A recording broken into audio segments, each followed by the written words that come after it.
En mai 68, il y avait un type qui avait écrit sur un mur Dieu est mort, signé Marx. Et il y avait un autre qui avait écrit au-dessous Marx est mort, signé Dieu.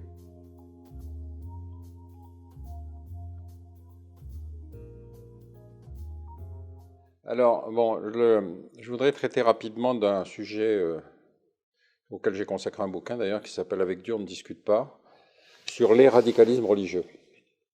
Pourquoi je dis les radicalismes religieux? Parce que évidemment, si nous on est surtout préoccupés par la poussée du salafisme djihadiste, en fait, moi ce qui m'a frappé, c'est qu'il y avait une poussée des radicalismes dans toutes les grandes aires culturelles et religieuses aujourd'hui.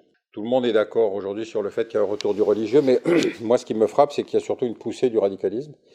Et j'entends par radicalisme une pratique religieuse qui légitime la violence contre l'autre. Alors je le dis volontairement au pluriel parce que ce qui caractérise ces radicalismes, c'est qu'en fait, il ne faut pas se limiter aux faits terroristes.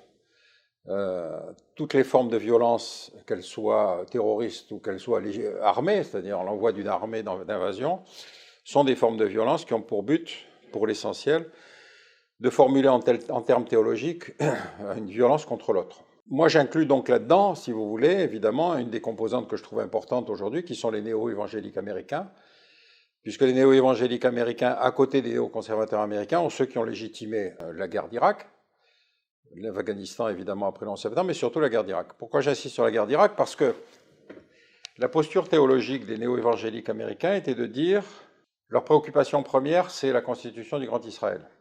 Pourquoi? Parce qu'ils estiment que la constitution du Grand Israël est l'étape préalable au retour du Messie, et donc que si on aide le Grand Israël à se constituer, donc à éliminer les derniers obstacles qui en l'occurrence prenaient la forme de Saddam Hussein, on est dans un propos théologique qui effectivement va légitimer. Les néo-conservateurs sont sur d'autres bases, sont sur des bases stratégiques, mais en tout cas les néo-évangéliques, avec des prédicateurs qui ressemblent beaucoup d'ailleurs aux prédicateurs musulmans, ont légitimé cette invasion.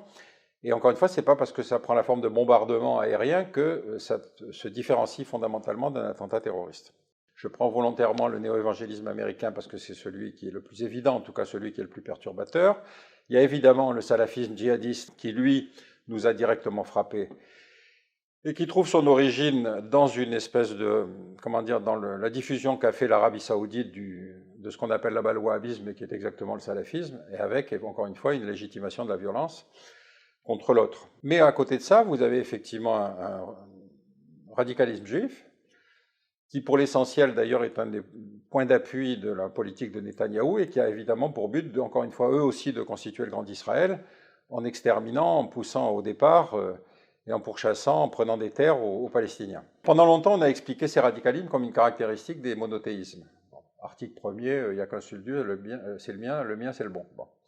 Mais en fait, on s'aperçoit, notamment pendant la même période chronologique, qu'il y a une poussée d'un radicalisme hindouiste et d'un radicalisme bouddhiste. C'est-à-dire que contrairement à ce qu'on pourrait penser qu'on avait pensé dans le premier temps, ça n'est pas une caractéristique des monothéismes, c'est une véritable poussée du radicalisme qui touche encore une fois des grandes aires culturelles qui sont au moins aussi violentes dans des aires polyculturelles ou même dans des polyreligieuses ou même dans des aires culturelles comme le bouddhisme, puisque par exemple au Myanmar, les bouddhistes ont pourchassé ce qu'on appelle les Rohingyas, c'est-à-dire en fait des populations musulmanes importées par les Britanniques à l'époque de la colonisation, et qui ont été considérés comme apatrides au moment de l'indépendance du Myanmar, enfin l'ex-Birmanie, et qui les ont pourchassés.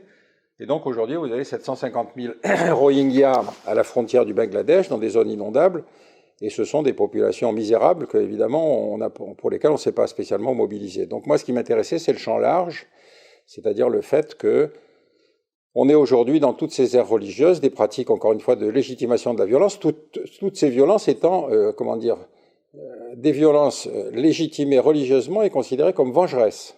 C'est-à-dire, toujours, il y a une reconstitution de l'histoire, expliquant qu'il fallait rétablir ce qui était l'originalité de départ de la religion, par exemple chez les salafistes. Le terme même de salafiste, c'est ceux qui imitent les salafs, c'est-à-dire les compagnons du prophète. Donc il y a une espèce de retour en arrière sur une période bénie dans laquelle la religion vraie était pratiquée par des gens qui en connaissaient le véritable sens. Alors, en mai 68, il y avait un type qui avait écrit sur un mur Dieu est mort, signé Marx. Et il y avait un autre qui avait écrit au-dessous Marx est mort, signé Dieu.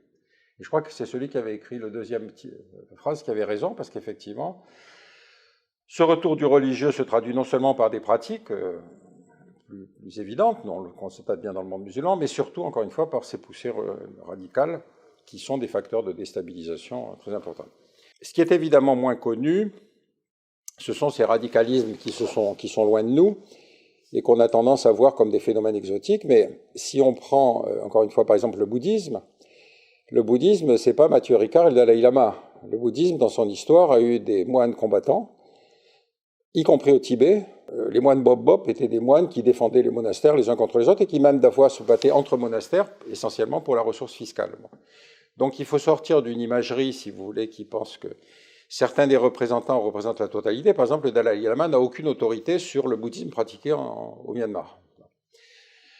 Pareil dans l'hindouisme, il y a un penseur de l'hindouisme radical qui s'appelle Savarkar, qui à la fin du 19e formalise, si vous voulez, ce qu'il considère être le véritable hindouisme. Mais ce qui est intéressant, c'est que son projet, par exemple, considère que les 7 siècles d'occupation musulmane, et en particulier l'époque moghole, a été d'une terrible cruauté, puisque lui prétend que 100 millions d'hindous ont été massacrés par les 7 siècles d'occupation musulmane. Bon. Et donc, à partir de ça, il va légitimer une violence, encore une fois, une violence vengeresse, qui va se consacrer essentiellement à pourchasser, à opprimer et à massacrer de temps en temps des musulmans. Le cas indien est intéressant parce que c'est quand même la plus grande démocratie du monde, c'est-à-dire que l'arrivée au pouvoir de Narendra Modi, qui est effectivement le chef du BJP, ce parti qui est aujourd'hui affiche, si vous voulez, sa volonté de chasser les musulmans des terres qu'il considère comme hindous. Alors, comme c'est une démocratie, ce qui est intéressant, c'est que ça prend parfois la forme de la loi. C'est-à-dire que, par exemple, le gouvernement Modi a fait adopter une loi qui s'appelle le Love Jihad, c'est-à-dire qu'ils disent, quand une jeune hindouiste épouse un musulman et qu'elle est obligée de se convertir à l'islam, les parents ont le droit de demander la dissolution du mariage. C'est quand même une forme assez extraordinaire de loi, encore une fois, adoptée par un pays démocratique, pour pourchasser des gens qui n'ont pas le même statut que ceux qu'ils considèrent comme les vrais citoyens, c'est-à-dire les hindous.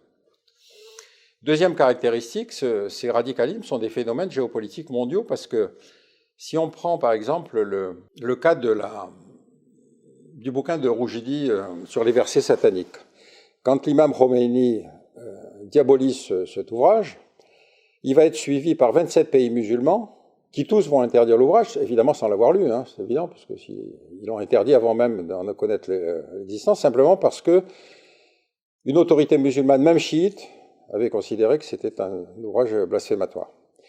Donc, autre exemple, si vous voulez, qui est très caractéristique, quand les talibans en Afghanistan détruisent les Bouddhas de Bamiyan, l'écho international est évidemment fort à cause de l'œuvre d'art que représentaient les Bouddhas de Bamiyan, mais c'est surtout un écho terrible au Myanmar, où va commencer à partir de ce moment-là une persécution contre les musulmans, parce que cette persécution qui va être menée par un moine qui s'appelle Viratu, auquel Barbet Schroeder a consacré un film extrêmement intéressant qui s'appelle L'Honorable W, ce Viratu tient un discours très proche de ce que tenaient les nazis à propos des juifs, c'est-à-dire si entre un musulman et un chien, qu'est-ce que vous préférez? On préfère le chien parce que le chien ne vous oblige pas à se convertir, etc. Enfin, c'était des slogans de cette nature.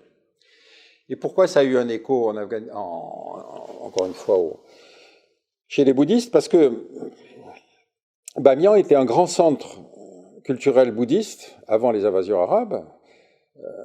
Toutes les niches qu'on voit autour des Bouddhas, qui étaient gigantesques, hein, qui faisaient une trentaine, quarantaine de mètres de haut, tous les trous qu'on voit dans la falaise étaient des niches de moines bouddhistes. Bon. Et donc, quand on détruit les Bouddhas de Bamiyan, les bouddhistes du Myanmar considèrent qu'une fois de plus, les musulmans sont une espèce d'internationale qui va aider les Rohingyas à, encore une fois, chasser les bouddhistes du Myanmar. Donc, vous voyez, il y a une espèce de géopolitique des radicalismes religieux qui, aujourd'hui, ont des conséquences parfois très loin du lieu du conflit, mais qui est une espèce de facteur mobilisateur. Et donc, vous avez eu dans tous ces radicalismes, on pourrait les dater, hein, si vous voulez, des prises de position de penseurs qui vont dire aujourd'hui il faut revenir à l'origine de la pratique religieuse, Par exemple, chez les évangéliques américains, vous avez un mouvement qui s'appelle l'Azusa Street, c'est-à-dire une espèce de séminaire qui s'est passé dans lequel ils disaient il faut revenir à la pratique d'origine. Et en fait, pour les néo-évangéliques américains, par exemple, les ennemis sont les catholiques romains. Vous savez, en Irlande, ils les appellent les papistes. C'est-à-dire pour eux, cette pratique, encore une fois, de la même religion, est une pratique dangereuse. Et c'est une caractéristique de tous ces radicalismes, c'est que leur ennemi premier, c'est ce que Ben Laden appelait les hypocrites, c'est-à-dire les mauvais croyants. Donc, ces radicalismes, ils ont tous à peu près la même tendance, c'est-à-dire, on commence par massacrer les gens de la même religion qui sont tolérants ou qui pratiquent une autre religion, puis ensuite on s'attaque aux laïcs ou on s'attaque aux autres, si vous voulez, qui sont des résidus d'occupation historique et qui n'ont pas le droit de vivre. Donc, toutes ces caractéristiques-là sont des caractéristiques qui sont aujourd'hui très répandu malheureusement à la surface de la planète. Et quand Védrine a fait de mon bouquin une préface, il dit quelque chose qui m'a beaucoup frappé. Il dit, nous avons, en tant que ministre des Affaires étrangères, il dit, nous avons négligé les questions religieuses parce que nous sommes un pays laïque. Et donc nos ambassadeurs n'avaient pas mission de surveiller ce qui se passait dans les aires religieuses, puisqu'encore une fois, on considérait que ça ne nous concernait pas. Bon, si quand un ancien ministre qui est reconnu, si vous voulez, pour la qualité de ses analyses, il arrive à une telle conclusion, c'est qu'on se rend bien compte qu'effectivement, on est peut-être les pires des ennemis de tous ces radicalismes, puisque nous, on est laïcs. Et donc, par nature, si vous voulez, y compris surtout chez les salafistes, la France est considérée comme une cible de premier rang. Bon. Donc, il faut essayer d'élargir le débat, c'est-à-dire il faut essayer de comprendre que, si vous voulez, qu'est-ce qui s'est passé dans ces évolutions religieuses, qui sont des évolutions religieuses extrêmement préoccupantes et qui, encore une fois, sont des évolutions qui sont planétaires, qui provoquent des crises avec des pratiques qui sont non seulement, si vous voulez, considérer l'autre comme un espèce de citoyen de second rang quand il vit dans une démocratie, je vous ai cité l'exemple de l'Inde, mais quand on peut pour le chasser, c'est encore mieux, c'est l'exemple de la Birmanie. Et surtout, il y a quelque chose qui est très caractéristique, c'est que ces radicalismes religieux pratiquent ce qu'on appelle le mémocide, c'est-à-dire qu'ils considèrent qu'une fois que la population est expulsée, il faut détruire toutes les traces, notamment architecturales, culturelles, etc., qui manifestent l'existence la présence, si vous voulez, d'une autre entité. Et donc, s'il faut la chasser, il faut aussi la gommer. Il faut aussi en gommer l'existence. Bon. Et donc, on l'a bien vu, par exemple, avec Daesh, si vous voulez. Daesh a eu cette espèce de politique systématique de destruction, par exemple, des sites religieux yézidis, des sites religieux chrétiens, mais y compris de sites chiites. Puisque je crois que c'est la grande mosquée de Samara qui a été totalement détruite, alors que c'était une œuvre d'art extraordinaire. Donc, ce sont des pratiques qui sont assez spécifiques de ces radicalismes religieux, et voilà, c'est ça l'objet de mon livre.